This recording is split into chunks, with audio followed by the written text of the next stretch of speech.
welcome to NAPOD, where we provide NA speaker meetings and workshops in a podcast. We are an ad-free podcast, and if you enjoy listening, please help us to be self-supporting by visiting napod.xyz, look for the donate link, and drop $1 or $2 in the virtual basket. If you're also in AA or have friends that are, please tell them about our other podcast, Sobercast. Sobercast features AA speakers and workshops in the same format as NAPOD. We upload a new speaker every day, and it's easy to subscribe by searching for Sobercast, that's 2 words, on any podcast player app, or go to Sobercast.com. Enjoy the podcast, and thanks for listening.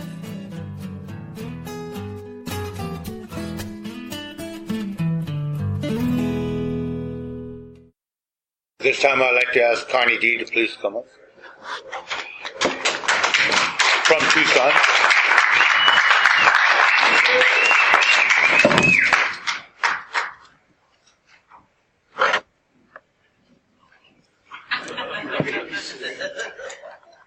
Okay, my name is Connie. I am an addict. And I don't need a microphone as a rule. Let's see. Each group has but one primary purpose: carry the message to the addict who still suffers. And it's funny because I really couldn't remember what the 5th tradition was. You know, and I've been listening to those traditions for a very long time and practicing them. You know, and that's how I've kind of learned how to live my life, is through those. So, you know, I've been coming to NA for a long time. When I first started coming here, you know, I pretty much stayed. I used again once, or actually twice in a short amount of time, and I'm not sure which I used first or how I did it or anything. I was so out of it. I think I had like 17 days clean. But I got right back into Narcotics Anonymous afterwards, and that was my saving grace. I don't need to talk about any of that. We all know about that. I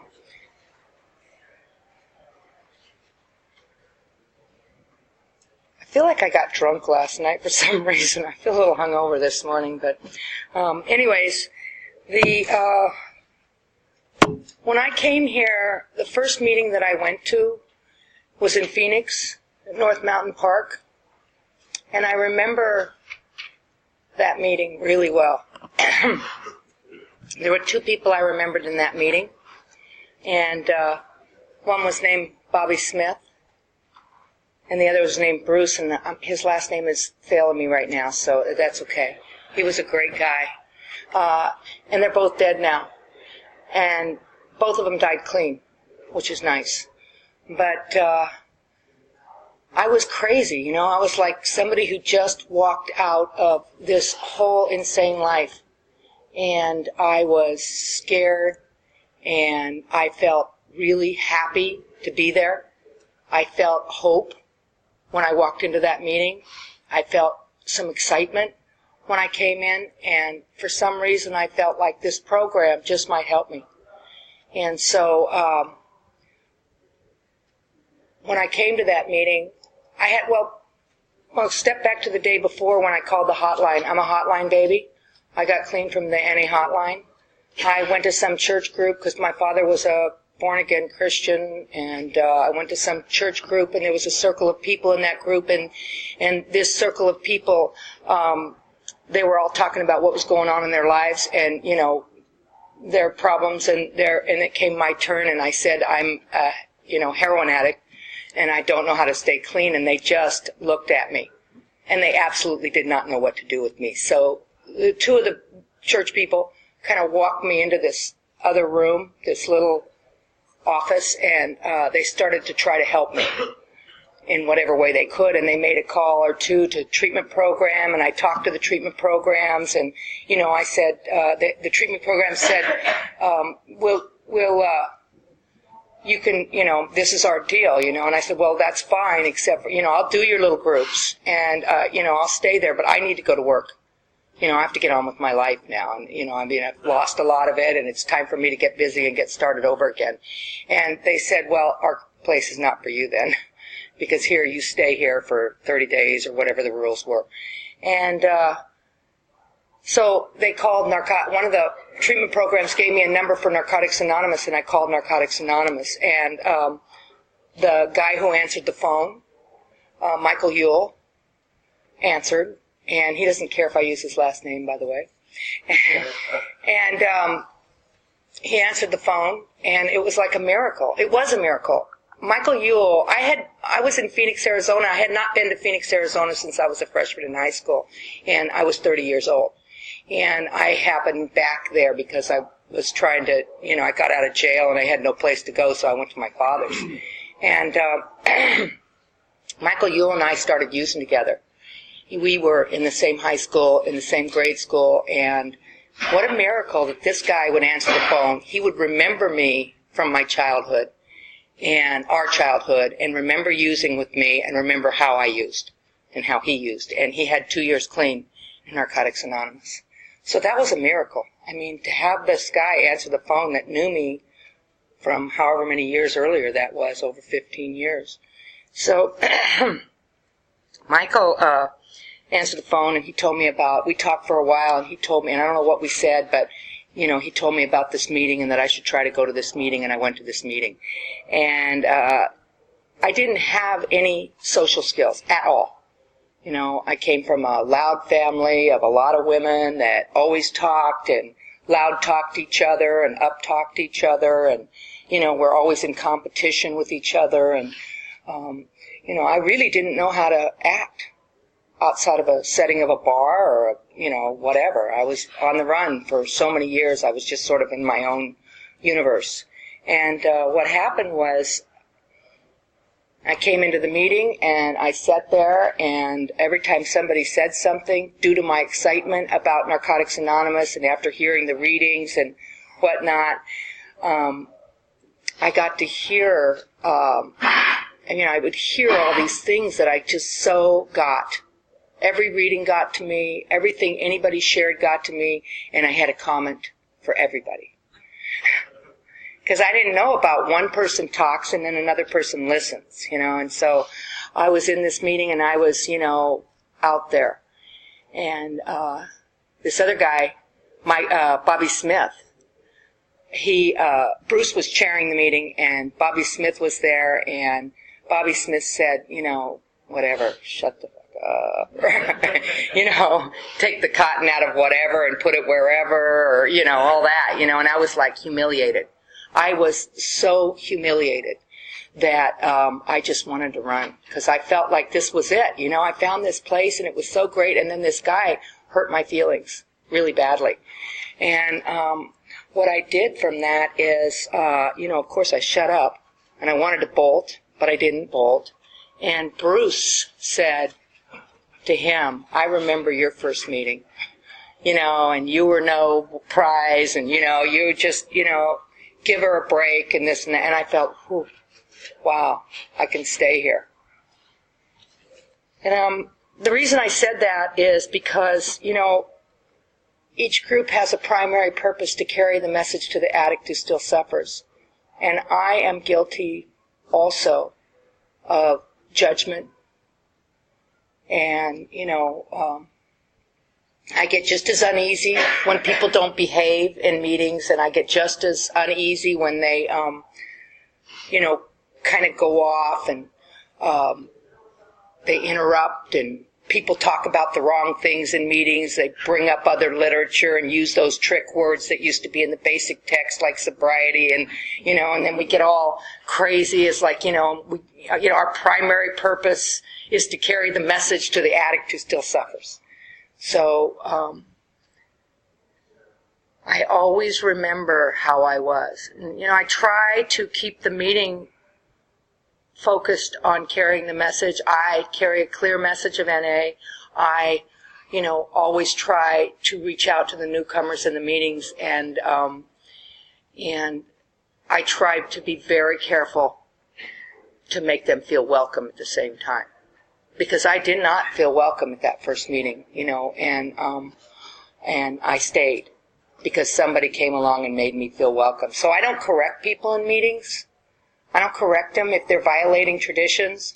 I might do so afterwards, or I might share something in a kind, gentle way, because I have to remember that these people come here and they don't know how to conduct themselves in meetings as a rule, and they don't know the rules. We have rules. I know they call them guidelines, but we have rules, and so I have and both of those guys, Bruce died of cancer and Bobby died of a horrible car accident. And, I didn't figure out until probably 17 years later that was Bobby Smith that did that. Because I forgot who it was. I didn't remember anything. It was like a, strange acid trip in that meeting.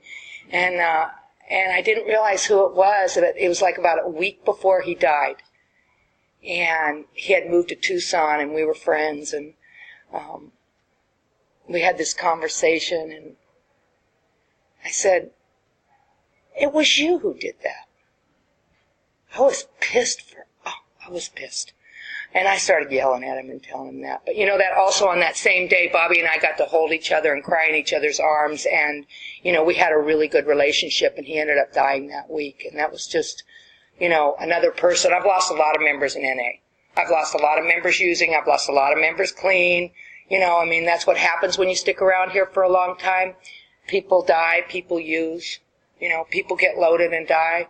And some of us get to stay.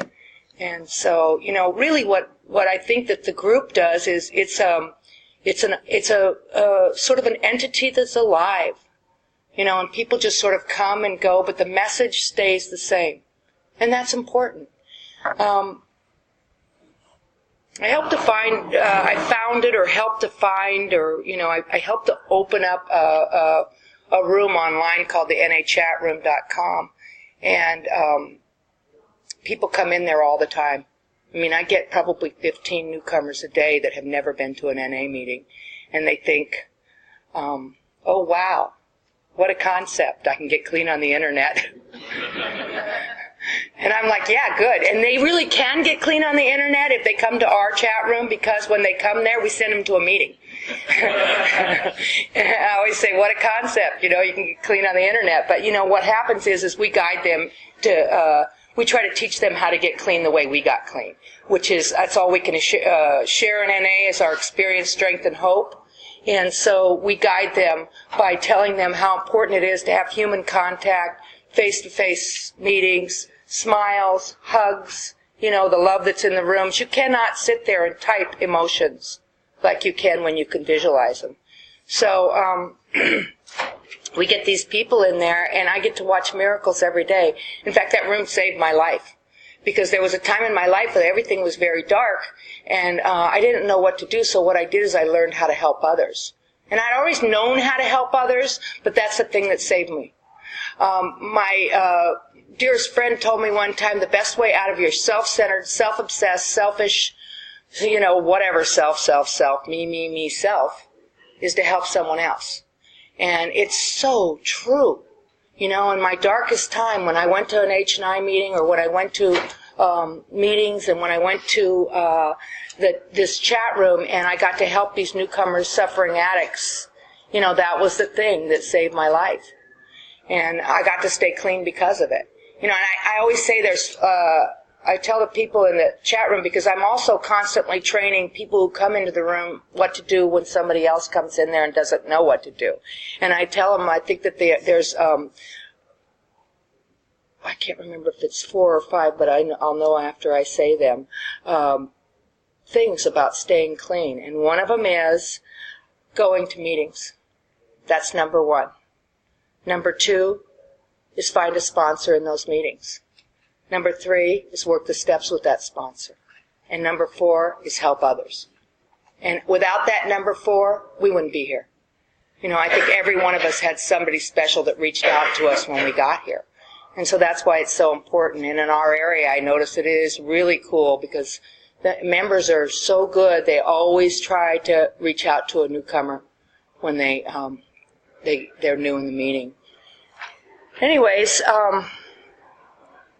so I don't know. I just will step over into this other part of my feelings about this, and that is, we live in Arizona, and we're close to the Mexican border, and there is a deep thing that goes on in Arizona about illegal aliens. How people have this sort of, the news does it to us, and then the coyotes do it to us because they're abusing people that come across the border. And, you know, I mean, it's everywhere. And people are like on the news, you're like, though they're taking the jobs. And then you've got more Border Patrol here than anywhere else right now. And they're always talking about them coming through the desert. And, I mean, it's just really controversial. So I think that sort of gets into the people. It's kind of like in the South with the prejudice with the that's so deep and so deeply rooted that it's you know, against the blacks and the whites. I've seen that in NA too. It kind of falls into our fellowship, and I don't think it's meant to, but it does. So we have this thing where we try really hard to carry the message across the border. You know, I used to carry dope across the border. That was how I used. You know, I mean, really, I mean, being 60 miles from the border, that was how I used. I went over there, I found a cab driver, found a connection, you know, and then I would carry it over across the border. And today, what I do more than anything is carry literature back across the border. And we went to a treatment program in Nogales, and they have lots of treatment programs down there. I mean, and they are not like the ones we have here. They have all these bunk beds that are, and you know, there's like one bathroom for 50 addicts, and you know, I mean, they are eating very menial, but they're eating, and you know, and they're having meetings in there. And we went to a meeting and shared in Nogales at one of these treatment programs, and it just moves me to no end. There were 4 girls and probably 40 guys. And that's how it is in Mexico, because the second person who gets the message is the woman, the first person who gets the message is the man, and part of that is cultural. You know, it's very cultural. So it's really important for me to carry the message across the border, and I've been doing that and focusing on that for a while.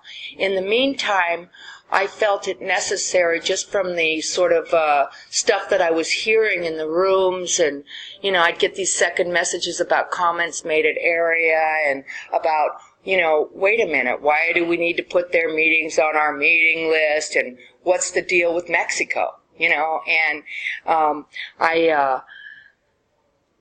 I just remembered reading about how Jimmy Kedden started NA, and how they started from one group and then they went over to the next town and they started to help over there, and that they would travel over Southern California sometimes an hour or 2 hours just to, you know, so 7 days a week there'd be 7 meetings, and all of them would be at least an hour apart. And so that's what they kind of did. They'd get in these cars and go from here to here to here to here. And you know, so what I've been doing is trying to educate the fellowship that there are no borders in addiction. I used to cop down there. Why can't I go down there and carry the message, you know? And I wrote an article for our newsletter, and I did some research and found out what minimum wage was, and I don't remember what it is. I keep wanting to say it's either 47 or 67 cents an hour, but I found it on the internet, and 47 cents an hour. And that the average factory worker makes $2.50 an hour. And that's like if they get lucky enough to work at Ford or whatever. And the basic text, which is half the size of ours because it doesn't have personal stories in it, is $6. So you put that into perspective, where here we are, our minimum wage is almost $8 an hour. And, you know, I mean, we can buy a book pretty much in an hour. They have to take all day, or sometimes more than a day, just to buy a basic text. So I work really hard on trying to, that's been my focus lately, is to be able to try to get literature.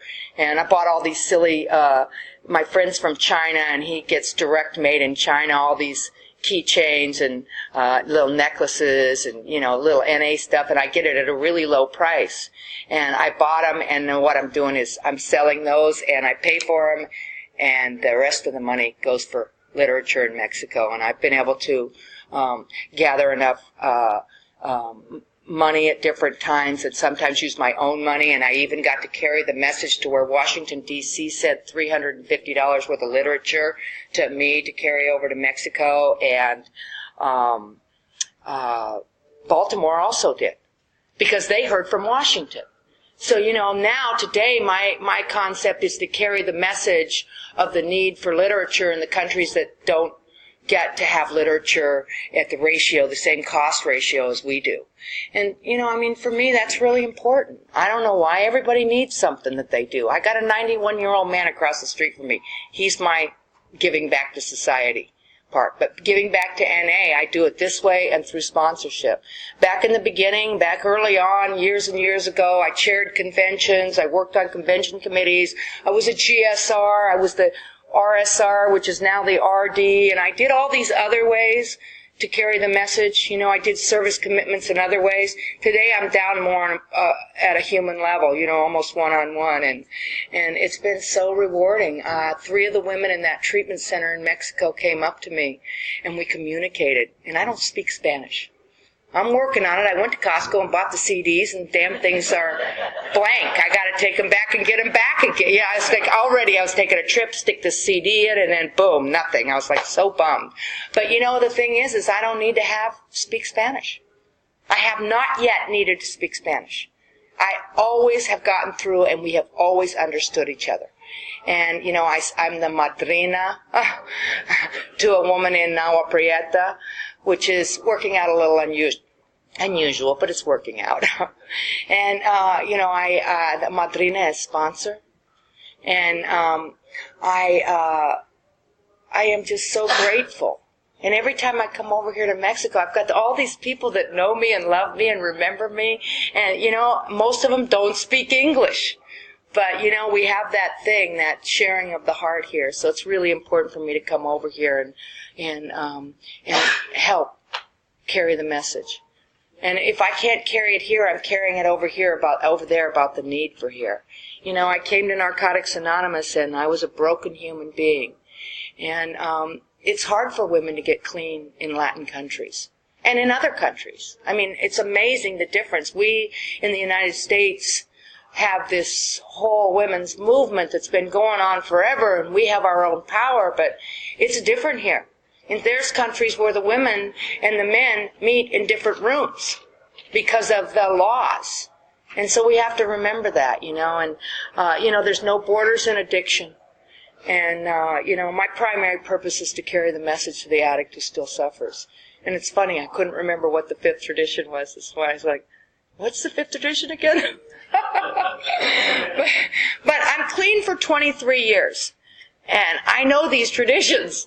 I may not know what order they are in, and if I'm not on a roll, I can't recite them, but I know them to the core of my being because I've learned how to be a mother, a boss, an employer, an employee, a friend, a daughter. I've learned how to be all of those from the 12 traditions of NA. And when I came to NA, I didn't have any living skills. The only thing I knew how to do was to find the ways and means to get more. That was it. And use. And I wasn't very good at that. So, I'm really, really grateful for this program. And in any way I can help anybody to get the message of Narcotics Anonymous, I'm up for it. So, thank you for letting me share.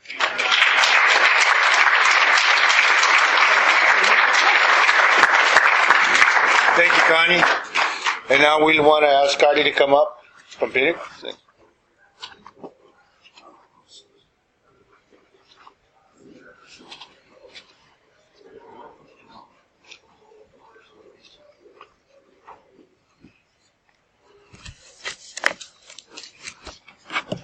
Say good morning and hola. My name's Scott B. Scotty B, not to be confused with the other Scotty or the other Scotty or the other Scotty. We're joking that we're going to start a meeting with only people named Scotty. You have men's meetings, you have women's meetings, and Spanish meetings, and English meetings. And now we're going to start a Scotty meeting. Are we being recorded? Okay. Well, since we're being recorded, anybody wants to take pictures or movies, feel free. Just make sure you spell my name right. And anyway, I know this might be a little bit off the agenda on the thing, but I've asked Fidel if he would interpret for me. I know everybody here might speak Spanish or might speak English or understand English, but I'm going to put him on the spot, seeing how I gave him a T-shirt, and I'm going to ask him to interpret. And my intention is to carry the message to the addict that still suffers. My wife chairs a meeting on a Tuesday night at Pioneer Park in Mesa at 7 o'clock. And there's been a number of people there that have asked, where's the Spanish meetings? You know, I got friends that only speak Spanish. They really are desperate for recovery. Where's the Spanish meetings? You know, I have to send them all the way to the other side of Phoenix, to La Canesta, you know. And first thing I do is I call Fidel and I say, hey, where's the Spanish meetings? Can you come and talk to this guy? Sometimes I even give him his phone number, and I say, here, call him. He can maybe give you some other direction. I would like to try and start a Spanish-speaking meeting in the East Valley again, so that, you know, to cover those bases. But I feel in order to do that, I do need an interpreter. And until that happens, if I can slip them one of these tapes or CDs and they can listen to my message through the words that Fidel will interpret for me, I think that would be a very beneficial way to carry the message to the addict who still suffers. Hi, I'm an addict. My name is Fidel. Mi nombre es Fidel y soy un adicto. Scott quiere que le interprete este taller de aprendizaje que es de la quinta tradición. Nuestro propósito primordial es llevar el mensaje al adicto que todavía sufre. La intención de Scott, él acaba de decirlo en inglés, que somos del área de Phoenix. Afortunadamente tenemos una reunión en inglés, pero desafortunadamente Phoenix es muy grande. Miles de adictos están muriendo que no pueden obtener el mensaje de recuperación en el área. Él les da mi número de teléfono o les indica cómo hacerlos llegar a la única reunión que hay, que se llama La Conecta. Es la razón que estoy interpretando esta junta en inglés, para que él pueda dar los CDs y que el adicto pueda escuchar el mensaje de que un adicto, cualquier adicto, puede perder el deseo de consumir, perder esa obsesión de consumir y encontrar una nueva forma de vida. Thank you. I'd like to start by saying that I'm not here to tell anybody or to even suggest that you should or shouldn't using drugs. I also would like to let you know that I'm not here to tell you that it's right or wrong to use drugs. Dice Scott que no está aquí para ninguna manera decirte que debes o no debes de usar drogas, o que debes o no debes de consumir. I'm here to talk about the fifth tradition. Estoy aquí para hablar de la quinta tradición. The fifth tradition states that each group has but one primary purpose, and that's to carry the message to the addict who still suffers. La quinta tradición lo único que dice es que el propósito primordial es llevar el mensaje al adicto que todavía sufre. And I discussed it with my sponsor when I first found out that I was asked to be the speaker on the fifth tradition. Esto lo discutí con mi padrino cuando supe que me invitaron a compartir en la quinta tradición. So at our noon meeting, we discussed what is the message. En nuestra junta de mediodía discutimos qué es el mensaje. There was about 5 different interpretations of that message, but here in our pamphlet that says "Welcome to Narcotics Anonymous," Y hubo 5 interpretaciones de lo que es el mensaje, pero aquí en nuestro IP número 22, bienvenido a Narcóticos Anónimos, our predecessors got together and they interpreted it like this. nuestros predecesores se juntaron y lo interpretaron de esta manera. Our message is very simple. We have found a way to live without using drugs, and we are happy to share it with anyone whom drugs is a problem. Nuestro mensaje es muy simple, muy sencillo. Nosotros hemos encontrado la manera de vivir sin usar sustancias o drogas. Y estamos muy contentos de poder compartirlo con cualquiera que crea tener un problema con las drogas. Also, on the back of my medallion, it says here that that no addict seeking recovery need ever die. I think I'll live for the rest of my life, having read that. También en la moneda que tenemos de recuperación, atrás de la moneda dice que ningún adicto deba de morir a consecuencia de los horrores de la adicción. Entonces eso quiere decir que nunca voy a morir. And it goes on to say, my gratitude speaks when I care and when I share with others the NA way. Y también sigue diciendo en la moneda que mi gratitud habla cuando comparto a la manera de NA. To remind myself that I'm not better or worse than anyone here, I'll let you know that there's an XV on my medallion. Para dejarles saber que no soy ni más ni menos que ninguna persona. Aquí hay una XIV en mi medalla. And for those of you that don't know Roman, that's 15 years. Y para los que no saben, las letras romanas son 15 años. It's 15. Trust me. XIV is 14. But early on, in my first 5 years, I believe it to be like children. You learn the most in your first 5 years of life. Y he encontrado que, como cuando era un niño, los primeros 5 años es cuando aprendo más de la vida. I had a friend in Narcotics Anonymous. I still have him today. His name's Joe A. Tengo un amigo en Narcóticos Anónimos de que llegué, todavía lo tengo. Su nombre es John A. Joe A. Yeah. Perdón. One of those J guys. Sí. Yeah. Anyway, early on, he asked me at 9 months to share an H&I meeting, or to speak at an H&I meeting for him, and I said, I don't know what to say. A los 9 meses que estuve en el programa, me pidió que compartiera en una reunión de hospitales e instituciones, y yo le contesté que no sabía qué decir.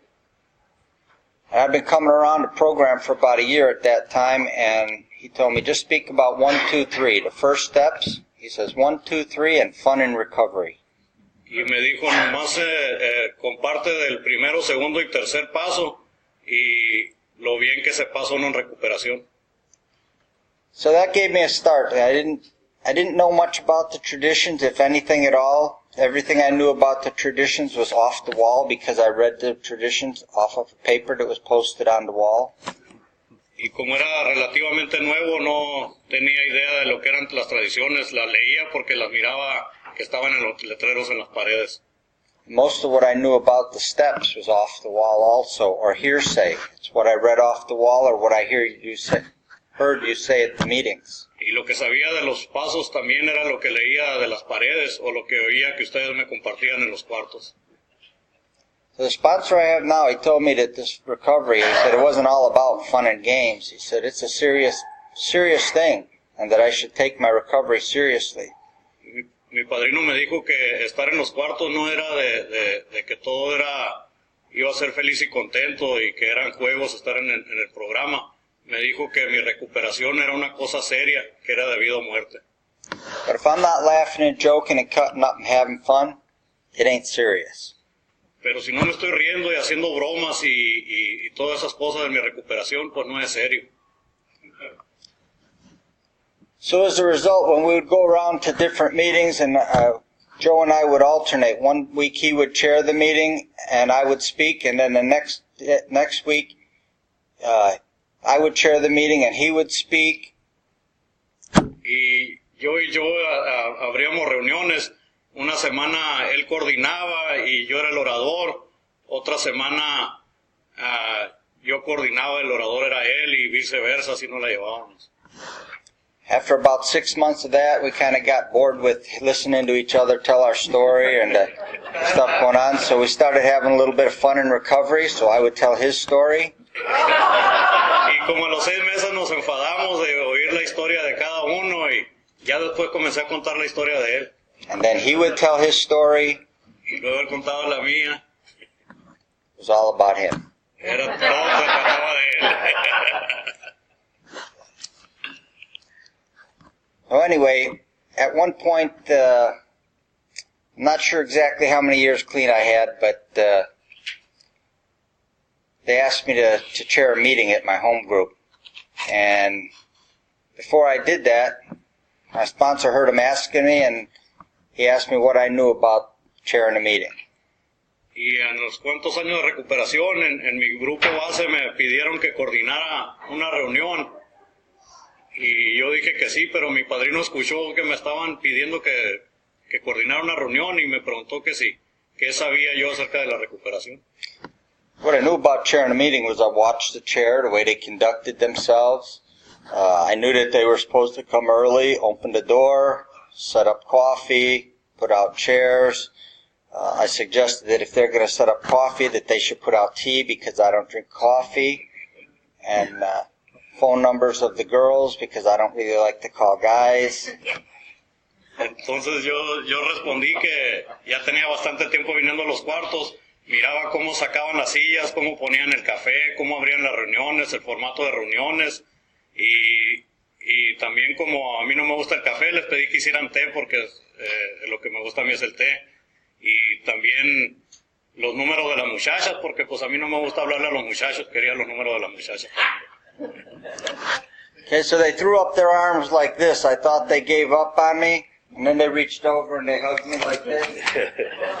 And they said, keep coming back. Lo que sucedió, subieron los brazos para el aire y yo pensé que me iban a correr, pero vinieron y me dieron un abrazo fuerte y me dijeron, sigue viniendo.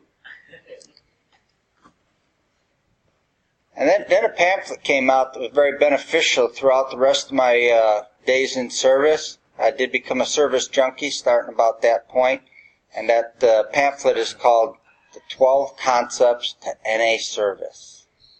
En ese tiempo salió un panfleto nuevo y con eso me convertí en un adicto al servicio.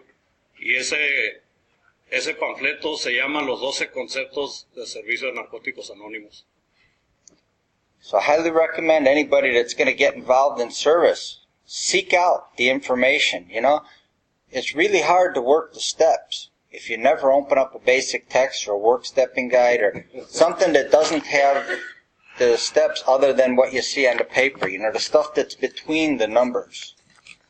Yo le recomiendo a las personas que se involucren en el servicio que recojan ese panfleto del servicio de los conceptos de narcóticos anónimos, porque lo encuentro bastante difícil, como si quiero recuperarme y no trabajar los pasos. Para mí es igual si quiero hacer servicio y no leer los 12 conceptos de narcóticos anónimos. And the same holds true in the traditions. Find a book, read the tradition, read the paragraphs after it, pay attention when you go to a meeting that's a step meeting or a traditions meeting. And the first time you go to a home group meeting or an area meeting, while everybody's talking and running amok and throwing chairs and throwing insults and whatever else they do wherever you go to have fun, you sit there quietly and calmly and read the 12 concepts for NA service. It will benefit you beyond my wildest dreams. Lo mismo le recomiendo con las tradiciones, que las lean, las practiquemos, y cuando vayas a una junta de trabajo de tu grupo base o a las juntas del área, y cuando estén todos distorsionando las reuniones, tirándose con sillas, o la manera en que se diviertan en esas reuniones de trabajo o reuniones en el área, les sugiero que mantengan la calma y levanten el libro ese de los 12 conceptos y se pongan a leerlos y no participar en ese desarreglo. Generally when I speak, I tell people everything that I'm going to say that's important, I'll say in the first minute. But because I have an interpreter, it's taken us a little longer than 1 minute. Por lo general, cuando me invitan a compartir, lo más importante que tengo que compartir, lo comparto en 1 minuto. Pero como tengo un intérprete, se me está haciendo más difícil y se está alargando el tiempo. So everything I said up until now is the stuff that I found that's real important to Narcotics Anonymous. And I'm going to tell you a little bit about how I took some of that stuff and applied it to my life so that I can carry a message of recovery And I can do exactly what it says here. I can live my life without having to use drugs. Y todo lo que he dicho hasta el momento es lo más importante que tengo en ese minuto. Es lo que tengo para compartir con ustedes, cómo me ha servido para mi recuperación y para mi vida personal hasta este punto. If you want to tune out the rest of this, feel free. If you have someplace else to go, you feel free to do it now, because everything else I say is just going to be about me. Entonces, si gustan permanecer en sus asientos y escuchar lo que van a escuchar ahorita, Hey. porque ya lo de recuperación ya lo compartí, ahorita lo que van a escuchar es acerca de mí. Scotty, go chase those 3 people down. Tell them I'll give them $1 to stay in here. Scary, mira a esas 3 personas que salieron, dile que le doy $1 para cada uno porque se queden aquí. Not $1 each. They have to split that. No, es $1 para las 3, tienen que compartirlo. Anyway, I'll start out by saying I was born at an early age. Lo único que tengo que decir es que nací a una edad muy temprana.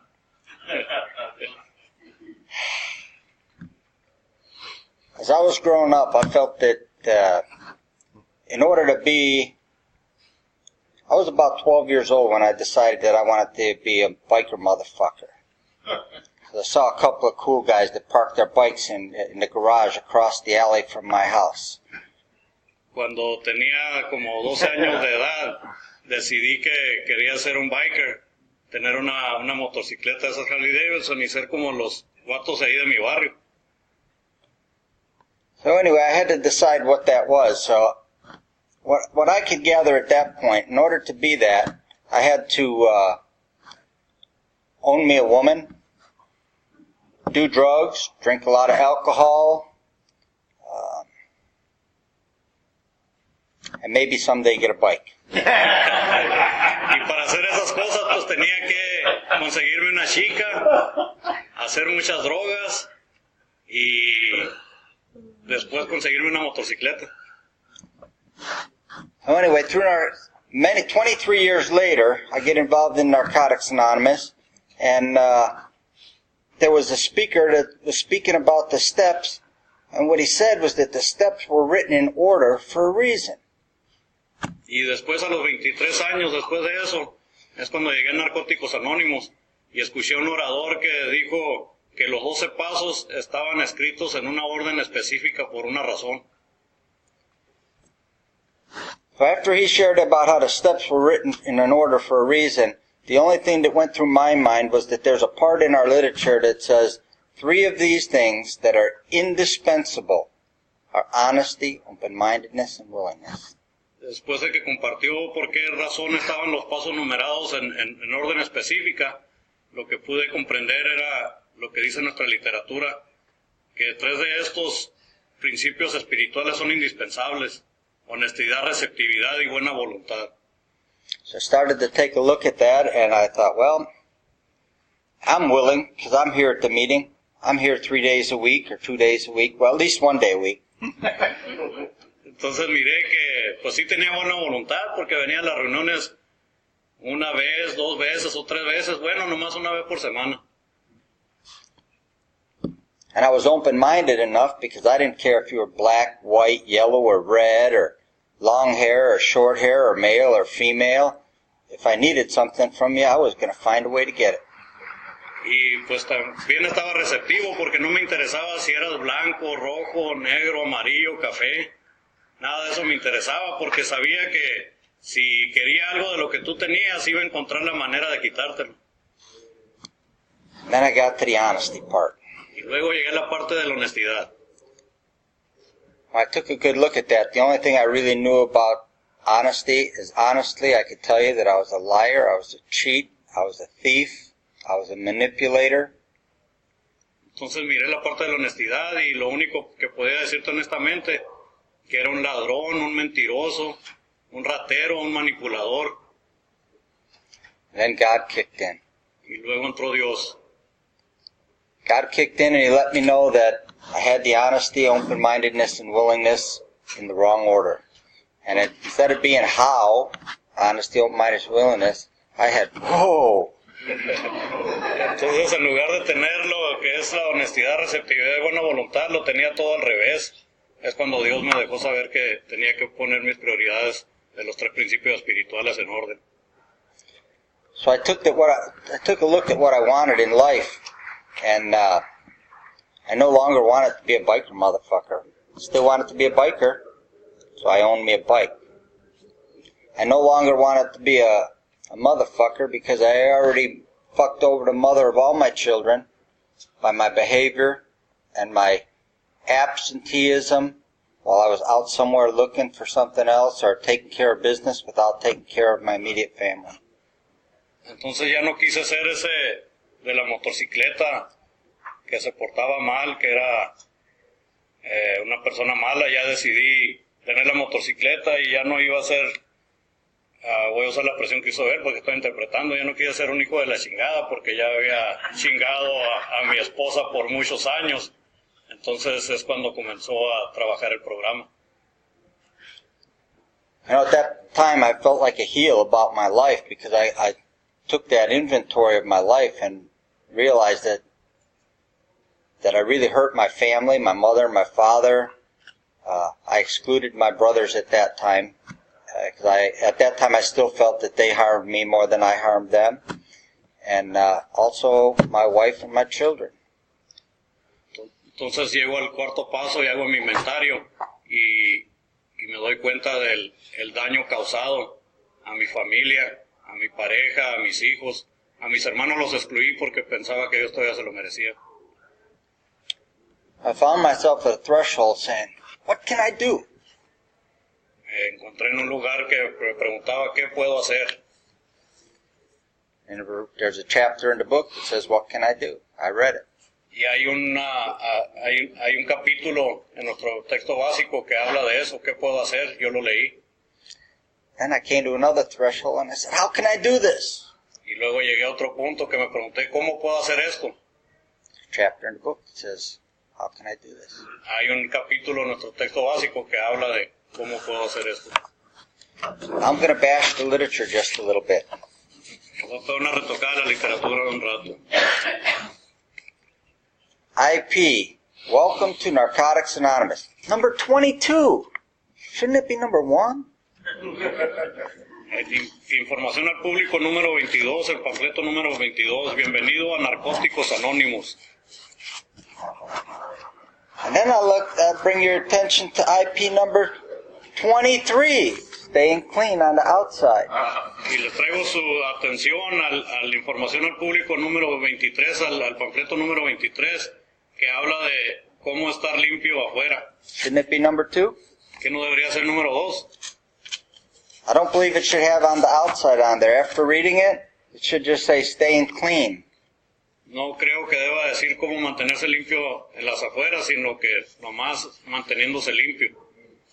First IP talks a lot about the fears that we have, and it assures us that we're not the only one with those fears.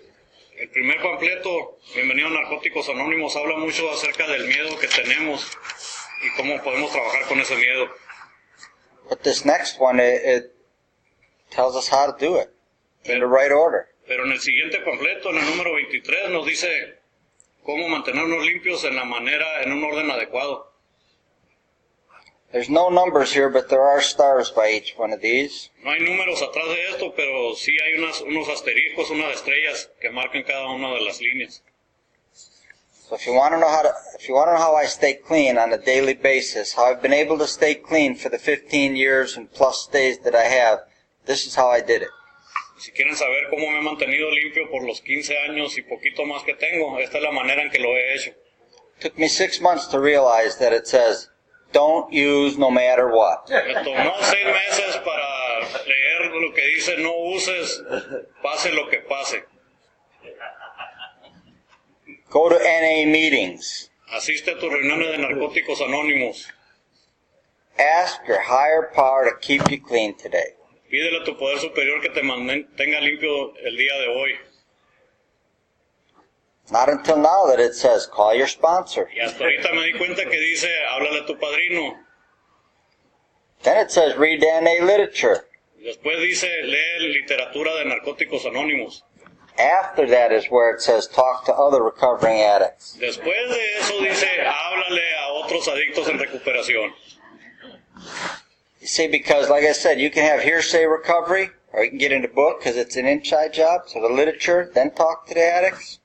Porque puedes interpretar como a la manera que tú quieras las reuniones o la literatura, pero están escritas de una forma específica para poder seguirlos diariamente. Those are the things that help me stay clean.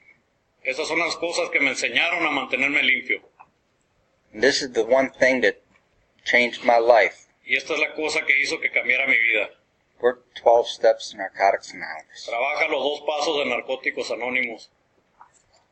I don't know if they can hear the tears in my eyes on the tape or not, but I assure you they're there. No sé si pueden escuchar mis lágrimas en la grabación esta, pero las aseguro que ahí están. Last weekend, my wife's youngest son got married. La semana pasada el hijo menor de mi esposa se casó. He's not my biological son, but the older I get, I realize that the more emotional I get.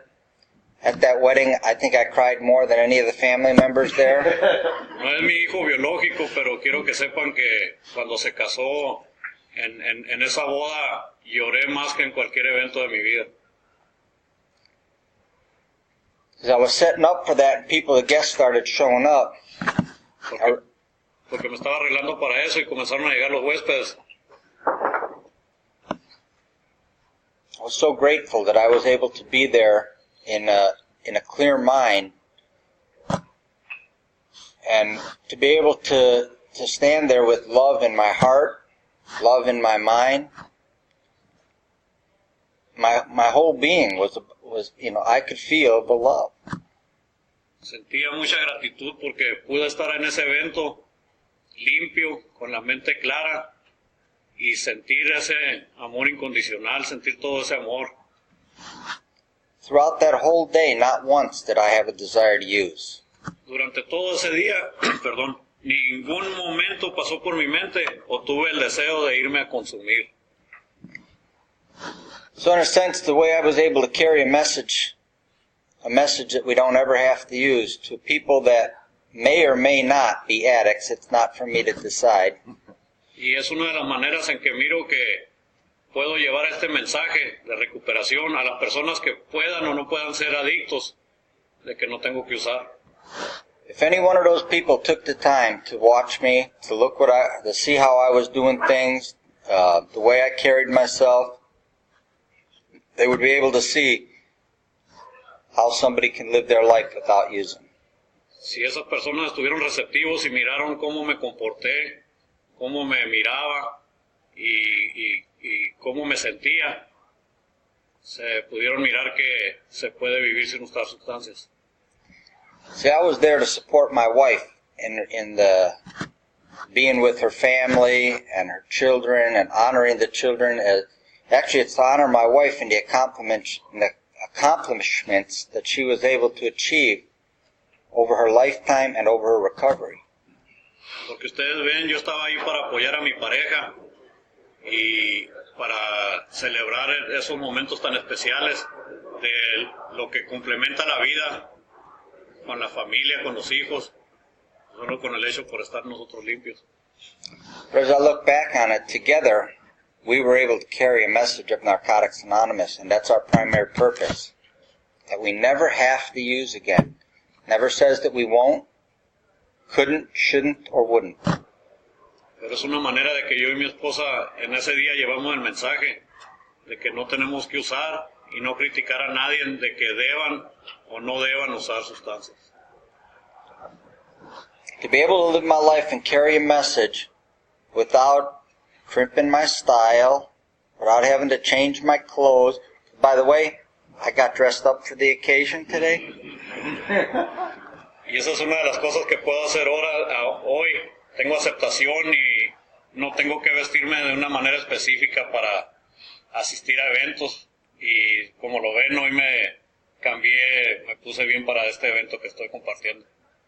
See, quite often I tell people that if you want to stay clean and not work the steps, not work traditions, not do any service, all you really have to do is buy NA clothing and memorabilia and stuff like that and wear that, because that'll keep you clean. Yo le digo a la gente que si no quiere trabajar los pasos y nomás lo único que quiere hacer es mantenerse limpio, que compren joyería de narcóticos anónimos o camisetas de NA, cosas memorables de narcóticos anónimos, y con eso es suficiente para mantenerse limpio. See, and if you don't believe me, go up to anybody here today that you see that has Narcotics Anonymous clothing on or hat or something like that. Go up to them and ask them if they're clean. O si no me creen, pregúntenle a cualquier persona en esta convención que traiga una camiseta de narcóticos anónimos, una gorra o joyería que se identifiquen con narcóticos anónimos, y pregúntenle si usó este día. Now even I know that it's bullshit. I get a lot of suggestions for people. You know, usually I have a suggestion that when somebody says, "Oh, I have to go meet this sponsee," or "I have to go do this," I say, "I'll blow it off." Y hasta hoy yo me he dado cuenta que es una sarta de mentiras, porque miro a la gente que usa esa ropa y tiene sus excusas de no ir a las reuniones o lo que sea. No, porque tengo que ir a hablar con mi ahijado. Y le digo que son puras mentiras. See, but I hope that you have enough recovery to know that just because it's a suggestion from me, that I have suggestion from me, it's up to you to decide whether they're good ones or not.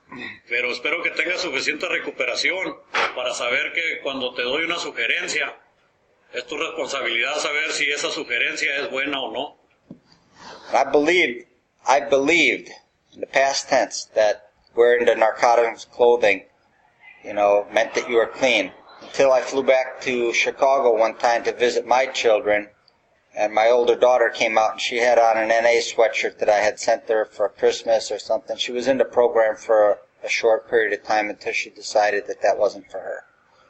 Y me di cuenta una vez que volé para Chicago de que no toda la gente que usa ropa de nuestra confraternidad de narcóticos anónimos está limpia. Porque en esa ocasión que volé para Chicago, tengo una hija que estuvo con nosotros en el programa por un periodo corto y traía una sudadera que yo le había mandado de mi área y ella andaba usando.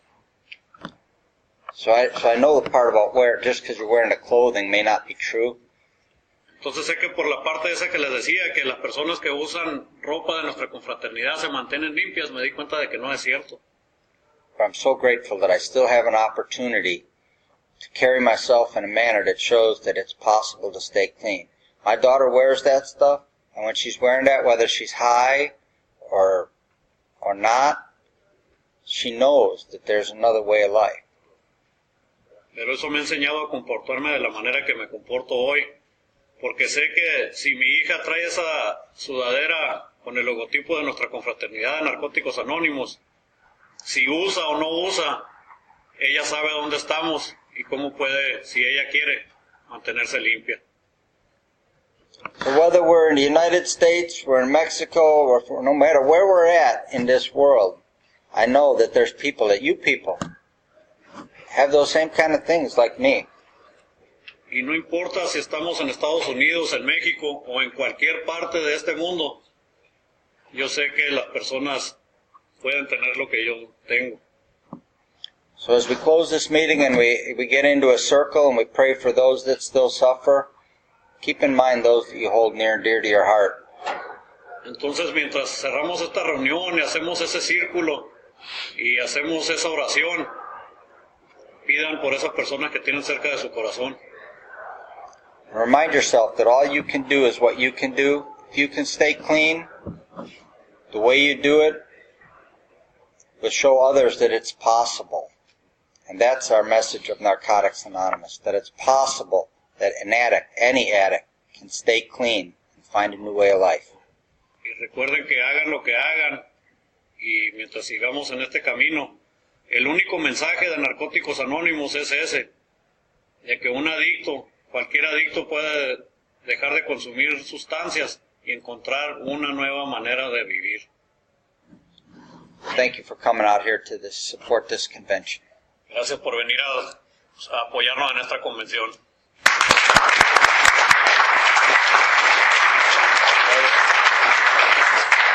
Well, thank you, Connie and Scotty, for sharing with us. Right, now look from behind. I know you bikers. I hope you enjoyed both.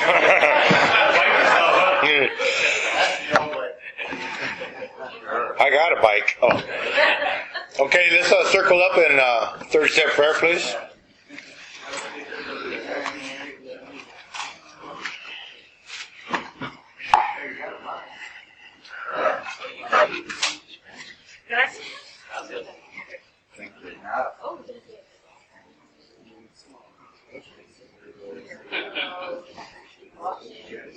All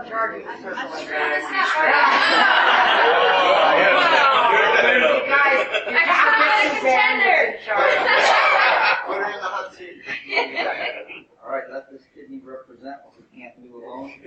Do together.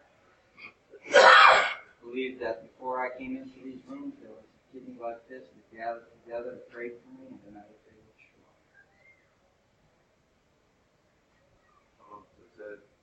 Take control of my life. That is my recovery. Show me how to live. Clean. Give them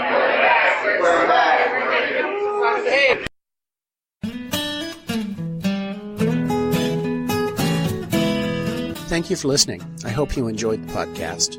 Please help us improve our ranking so others can find us by putting a review on Stitcher, iTunes, or your favorite podcast index. Napod is ad-free thanks to the folks supporting the show with $1 or more per month. If you enjoy listening, you can join them by going to napod.xyz and looking for the donate link. Thank you for listening. Have a great day.